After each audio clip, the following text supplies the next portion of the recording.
ዘለለ የት ነህ? ከቤት ነኝ። አዎ መጥቷል። በጣም ጥሩ። እሺ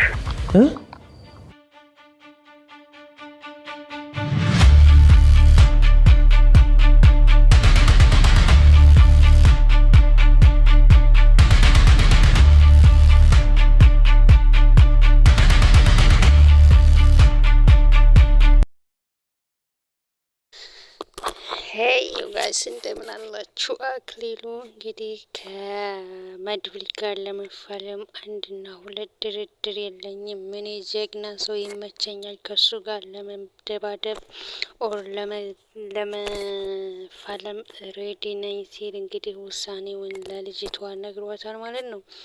ልጅቷም እንግዲህ አንተ እሱን በጣም ነው የምትፈራው፣ ታያለህ፣ እሱ መጥቶ ከዚህ ቤት ያስወጣኛል እያለችው ነበር ማለት ነው። አክሊሉም እንግዲህ በሰራው ነገር ተጸጽቷል ማለት ነው። ምክንያቱም እሱን ባለማወቁ፣ እሱን ባቀው ኑሮ በባለፈው ከዚህ ከአጠገቤ መጀመሪያ ባቀው ኑሮ ከአጠገቤ አይደርስም ነበረ፣ እንዲደርስም አልፈቅድለትም ነበረ እያለ እየዛተባት ነበር ልጅቷን። እንግዲህ ልጅቷን ከቤት ክላስ ቀይሮ ሌላ ቦታ አስቀምጧታል ማለት ነው። ምክንያቱም ከአጠገቡ እንዳሉ ጠርጥሯል። አሁን ጥላቶቹ አጠገቡ በዙሪያው ቤት ውስጥ ያሉት እንደሆኑ እየጠረጠረ ነው ማለት ነው። እንግዲህ ልጅቷን ክላስ ቀይሮ ነው ያስቀመጣት። ከዛ እስከ ዛሬ ባዶ ፍራሽ ላይ ትተኛ ነበረ። አሁን ደግሞ እንግዲህ ልጅቷን ታስራ ወንበር ላይ ቁጭ እንድትልና አይኗን ጨፍኖ አፏን አፍኖ ቁጭ አርጓታል ማለት ነው። ከዚህ ቤት መቼም ንቅንቃቴ ሬሳሽ ብቻ ነው ከዚህ ቤት የሚወጣው እንጂ ሌላ ነገርሽ ሊወጣ አልፈቅድልሽም ብሏታል ማለት ነው። እንግዲህ አክሊሉ በጣም ከድሮ የበለጠ እየከፋ ነው። በመርዞን እንግዲህ በባለፈው ክፍል እንዳያችሁ ታፍኖት ነበረ። ይገለዋል ብለን ፈርተን ነበረ። እንግዲህ መድብልን እንዳመጣለት ተደራድሮ ለቆታል ማለት ነው። እንግዲህ መርዞም እንግዲህ ያን ነገር ከተደረገበት ያ ነገር ከደረሰበት በኋላ ቀጥታ ሄደው ለእንትና ነው ለሄደው ሞገስ ጋር ነው። ሞገስን እንግዲህ ሲነግረው ኧረ እንኳን በዚህ አለፈልህ ምናምን እያለው ነበር ማለት ነው። እኔስ ያተርፋልም አላልኩም ነበረ ምናምን በእናንተ ጦስ እኔ ይሄንን አልተሰቀልኩላችሁም እንጂ በእናንተ ጦስ ይሄን ነገር ተቀብያለሁ ምናምን እያለው ነበር ማለት ነው። ስለዚህ አሁንም የለቀቀኝ መድብልን እንዳመጣለት ስለሆነ ነው እንጂ መድብል ሌላን አማራጭ ባይኖረው ሲጠርጉ ነበር የሚገለኝ፣ በእናንተ ምክንያት ሞቼ ነበረ ምናምን እያለው ነበር ማለት ነው። አሁንም እንግዲህ መድብልን እንዳትወስድ እንዳይሰጠው መደራደሪያ እያቀረበለት ነበር ማለት ነው። አንተ ደላላ አይደለህ እንዴ? ደላላ ደግሞ ብር ነው የሚቀበለው። ስለዚህ ብሎ ለማደራደር እየሞከረ ነበር ማለት ነው። ሞገስ እሺ ብሎታል ማለት ነው። እንግዲህ ስንት ትከፍለኛለህ ምናምን ሲሉ 20 ሺህ ብር እኔ አልፈልግም፣ እቺ እኮ አንድ ቤት አከራይቼ የምቀበላት ናት፣ ምን ታደርግልኛለች ምናምን እያለው ነበር ማለት ነው። ሰው መድብል ጋር አውሩና መድብልን መድብል ነውረውና የሚሆነውን ነገር እሱ ያደርግልሃል፣ የፈለግከውን የጠየቅከውን ይሰጥሃል እያለው ነበር። ግን መድብልን አሳልፈህ ለሱ እንዳሰጠው ብሎታል ማለት ነው። እንግዲህ መርዞም እሺ ብሎ ሄዷል ማለት ነው። እንግዲህ እሺ ብሎ ከሄደ በኋላ ክላሱ ቤቱ ውስጥ እንደገባ እንግዲህ ጠርቶታል ማለት ነው። አንተ ብሽቅቀሽም ደላላ ነገርከው ወይ? ደውለትና ዛሬ እንዲመጣ ነገረው ምናምን ብሎታል ማለት ነው። እንግዲህ እሺ ብሏል ማለት ነው። እሱም እንግዲህ ያው ተስማምተዋል ማለት ነው። ከዚህኛው በእርግጥ ኮሚሽን አያገኙም። ጀስት ከዛኛው ከነሱ ብቻ ነበር የሚያገኘው። ግን መርዞ ጥፊ ብቻ ቀምሶ ነው እንጂ የሚቀረው ኮሚሽን የሚያገኝም አይመስለኝም። ምክንያቱም እንግዲህ ሁለታቸው አሁን ሊፋየቱ ነው።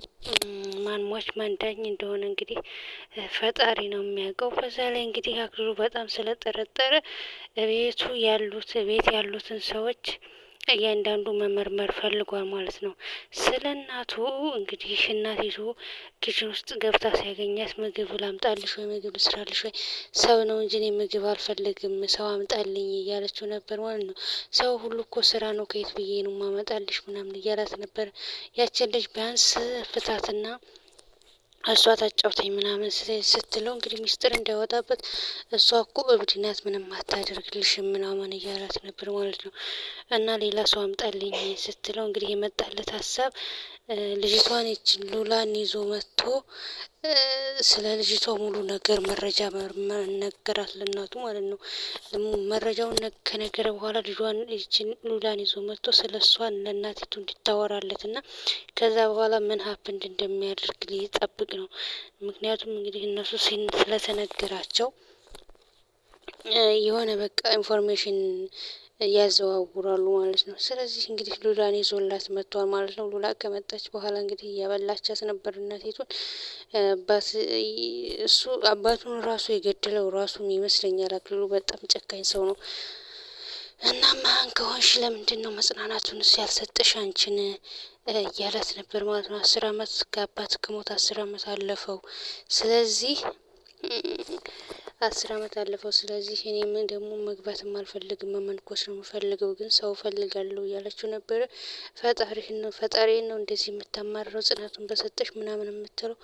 እንግዲህ አባቴም እኮ እስካሁን አልሞተ ይሆናል ወይም ሰው ገሎት ይሆናል ሲላት፣ ሰው እሱን ማንም የሚጠላው ሰው የለም፣ አንድ የሚጠላው የራሱ ልጅ ነው ብለዋለች ማለት ነው። ራሱ እንግዲህ ለአባቱንም የማይወድ ጨካኝ ነው ማለት ነው አክሊሉ ሲመስለኝ። እንግዲህ እንደሰማችሁት መድብልን መቀብሩን አስቆፍራለሁ ብሎ ፖሊስ ጣቢያ እየሄደ የነበረ ፖሊስ እሱም ሄዶ እንግዲህ መቃብሩን አስቆፍሯል ማለት ነው።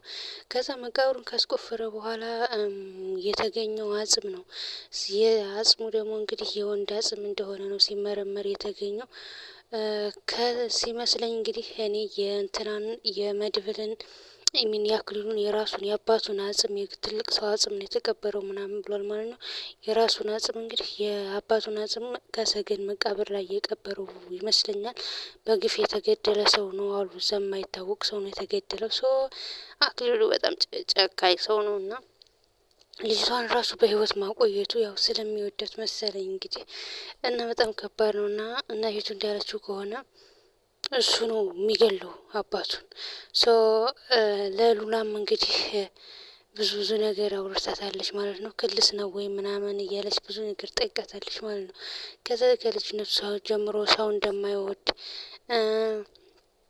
እና በቃ ልጅቷን ደግሞ ክላስ እንደቀየረላት ምናምን ነገረቻት። ብትመጣ ይሻል ነበር፣ ቢለቃት ይሻል ነበረ ምናምን እያለች ሉላም እየተናገረች ነበር ማለት ነው። እንግዲህ ከጎኑ ነው የሚሰማ ይመስለኛል ይሄንን ነገሮች። ቤቱንም ሊሸጠው ነው አሉ ምናምን ስትላት፣ ወሬ ብቻ ናችሁ እዚህ ግቢ ያላችሁት ሙሉ በሙሉ ሊሸጠው ነው ተብሏል። ምንድን ነው ለምን ይሸጠዋል ምናምን ጨምርለት እኮ ነበር ቢቀመጥ ምናምን ስትላት ነበረ። አብዱ ልጆዬን ምን እንዳስነኩብኝ አላቅም ምናምን ሌላ ቤት እገዛለሁ እያለ ነው ምናምን አለቻት ማለት ነው። እንግዲህ ቤቱም እንግዲህ ደውሎ ሰውየውን የተደራደረ ቀብድ የተቀበለው ሰውዬ እንግዲህ ደውሎ አስጠቀው። ሲደውልለት እንዴት ነው ነገ መተን እንጨርሳለን ምናምን የሆነ ቦታ መጥቼ አብረን በአንዴ ነው ጭርስርስ አድርገን የምንገላገለው እያለው ነበር ማለት ነው። ነገር ግን ሰውየው ለመግዛት ፈቃደኛ አልነበረም ማለት ነው። ቀብዱን እንዲመልስለት ነበር የጠየቀው። እኔ ከቤት ከካርታ ላይ ካርታን ሳየው የሆነ ፕሮብለም አለበት፣ ስለዚህ ያንተን ቤት መግዛት አልፈልግም ምናምን ብሎታል ማለት ነው።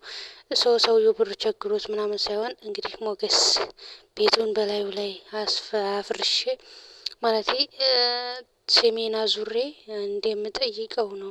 አንተ ቤቴን እኔ ነኝ ራሴ ነኝ የሰራሁት ብለሃል ነበር እንዴ? ግን ካርታው ላይ የሆነ ችግር አለበት፣ ስለዚህ አልፈልግም አለው። ከ1 ሚሊዮን ብር ቀብድ መልስልኝ ሲለው እምቢ ብሎታል ማለት ነው።